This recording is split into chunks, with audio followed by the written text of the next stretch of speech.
I'll be talking about cell signaling as a general process. So cell signaling is also known as signal transduction or transmembrane signaling, and it is a process in which cells communicate with their environment and respond to external cues. So cells need to work together to carry out various functions, and this is how.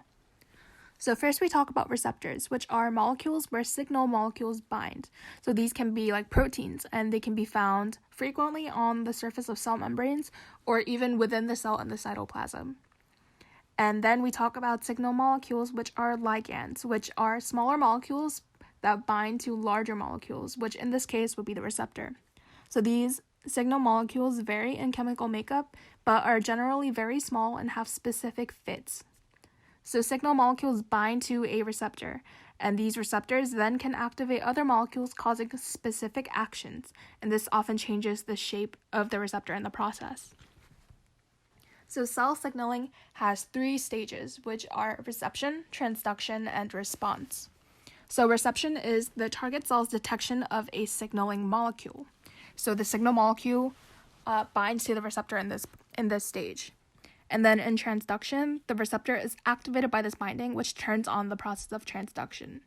Transduction converts the signal to a form that can bring about a cellular response that is specific to this signal. So the receptor then changes shape. Transduction often requires a signal transduction pathway in which a series of molecules, which are called relay molecules, change their conformation. And then this brings about a response in which some action occurs. So this is very specific to the signal molecule that causes this reaction. So for example, a portion of DNA can get transcribed because of a specific signal molecule. So basically, the cell signaling process helps ensure that necessary specific activities occur at the right time and place, which coordinates with other cells. So for cell signaling, there are different categories. 2 broad categories are intracellular signaling and intercellular signaling. So intracellular signaling are actions within a cell, and intercellular signaling are cells that communicate with one another. So sometimes cells have direct contact with one another, which we'll get into later, and they're gap junction close. And gap junctions are connections between 2 cells that are close together that allow the transference of ions or other small molecules. So they don't pass through the membrane, but through these junctions. And often the cell signaling process involves both intracellular and intercellular processes. So there are smaller categories of signaling. So for example, there's paracrine signaling, which is when one cell targets another cell by secreting a signal molecule that may diffuse between them. So they're close together, but they aren't connected. So this is an example of local signaling in which the signaling molecules aren't traveling far and are reabsorbed and degraded rapidly. And we also have synaptic signaling, which is also an example of local signaling. So this is where a nerve cell releases neurotransmitters in a synapse, which are structures that permit neurons from passing a signal to one another. And this stimulates the target cell. And we have endocrine or hormonal signaling, which are examples of long-distance signaling, where cells communicate with the target cell from far away. So in endocrine signaling, specialized cells secrete hormones into bodily fluids, often through the bloodstream. And we also have autocrine signaling, which is where a cell can signal itself. So a cell could secrete a specific molecule that binds to its own receptors and causes response. This receptor is a receptor tyrosine kinase, or RTK, which can start many different pathways. The specific one important to surpassing the G1 checkpoint is the cell proliferation pathway. The naming of this receptor is derived from its function. When a ligand contacts it, in this case the EGF ligand, or growth hormone, 2 receptor monomers will contact and form a dimer receptor in the process called dimerization. This process activates the tyrosine kinase regions, or TYK, and each TYK will phosphorylate by converting an ATP molecule into an ADP molecule. Essentially, each of these tyrosine kinases act as a messenger of phosphorus from ATP to protein. Now that each of these enzymes are phosphorylated, it allows other proteins to attach and become cross-phosphorylated, starting the transduction pathway. GRB2 will first bind to the phosphorylated domains of the tyrosine kinases. GRB2 means growth factor receptor bound protein 2. GRB2 serves as an anchor point for an exchange factor called RAS-GEF. The RAS-GEF protein is also called the SOS protein, meaning the son of seven-less protein, which is an interesting name for a protein. The RAS-GEF protein will have an active site that binds to the RAS, a G protein which will be activated when it exchanges a GDP for a GTP. Like all G proteins, they are like switches, so the extra phosphate group from guanosine diphosphate to triphosphate will activate it. It also has a way of switching off by itself. However, an overactive RAS protein contains an oncogene which leads to uncontrolled cell division and thus cancer.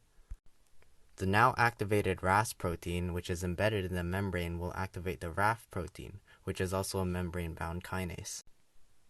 Then, RAF activates MEK, and MEK activates ERK, which are all kinases. Each of these activations happen by converting ATP to ADP and using the phosphate to activate a new protein.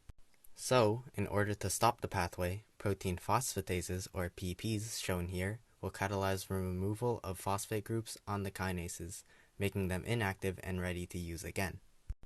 The ERK enzyme will then enter the nucleus and stimulate transcription factors, or the MYC. Next, we will be discussing the central dogma that happens immediately after the G1 checkpoint. So this involves transcription, translation, as well as mRNA processing and splicing. So it first starts off with transcription. So transcription is the formation of messenger RNA or mRNA from a DNA template, essentially rewriting the DNA code into RNA code. Certain proteins, the transcription factors, will first bind to the TATA box, a certain portion of the promoter region, with a specific sequence of code. The RNA polymerase, which will be doing the transcription, is one of the transcription factors. This group of transcription factors form the transcription initiation complex. On a distant portion of the DNA ahead of the promoter region is the enhancer region that has activator proteins bound to it. When ATP is added to the transcription initiation complex and the DNA curves to allow the activator proteins contact the complex, the polymerase will begin transcription moving from the 5' to 3' direction. As the polymerase moves down the DNA, it will unwind and elongate the DNA, allowing it to use the complementary base pairs of the template to form the mRNA chain. These complementary base pairs float freely in the nucleus. For RNA, however, uracil replaces thymine as a complementary base pair to adenine, while the others will stay the same. Once the polymerase reaches the terminator region at the end of the transcription factor, transcription stops at the resulting pre-mRNA strand and is then to be processed. In RNA processing, first a 5' cap is added to the 5' end of the RNA segment to prevent it from degrading the RNA molecule outside of the nucleus. This 5' cap is modified guanine nucleotide. Then, a poly-A tail is added to the 3' end to allow exportation out of the nucleus. This is about 100 to 200 adenine nucleotides, which makes the RNA molecule stable. This helps the pre-mRNA molecule export out of the nucleus. Then is RNA splicing.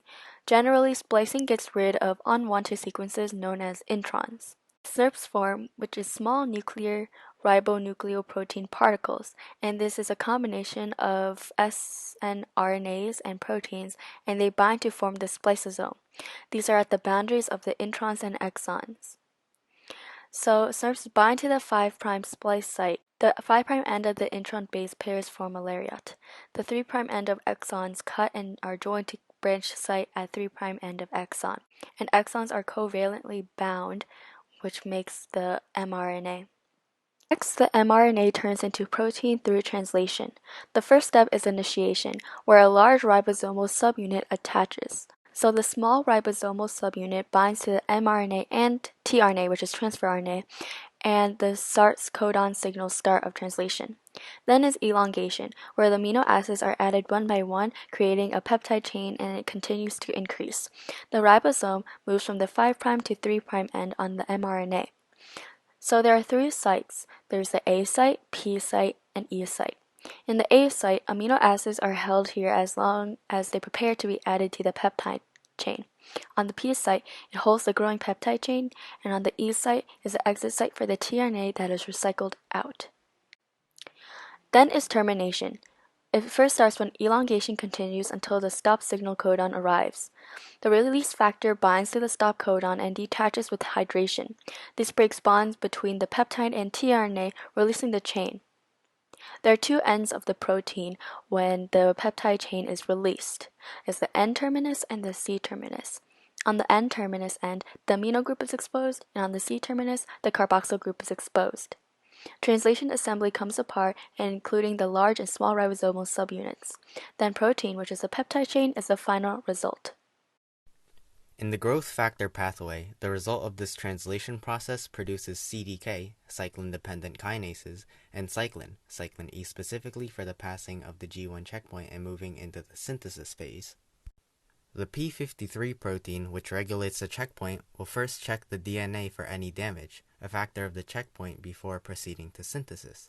If damage is found, the p53 protein will express a DNA-fixing protein and the p21 protein, which binds to cyclin, thus preventing it from interacting with CDK.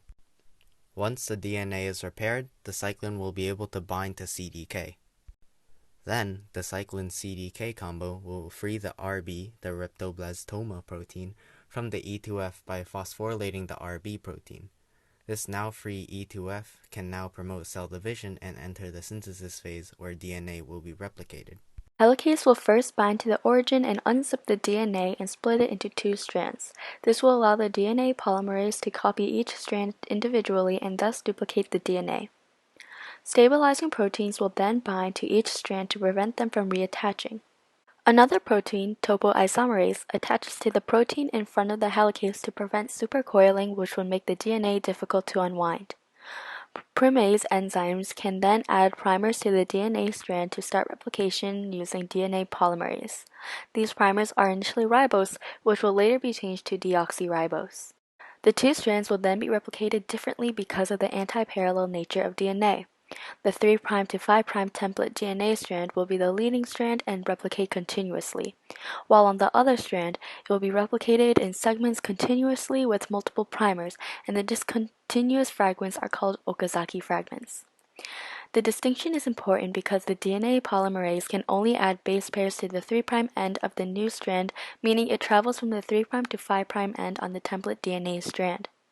Finally, on the lagging strand, ligase will connect the discontinuous segments between the Okazaki fragments after the primers have been converted to deoxyribose. However, a problem can arise with the lagging strand, where the last portion of DNA can be left out due to the discontinuity of replication and the given length of the Okazaki fragment.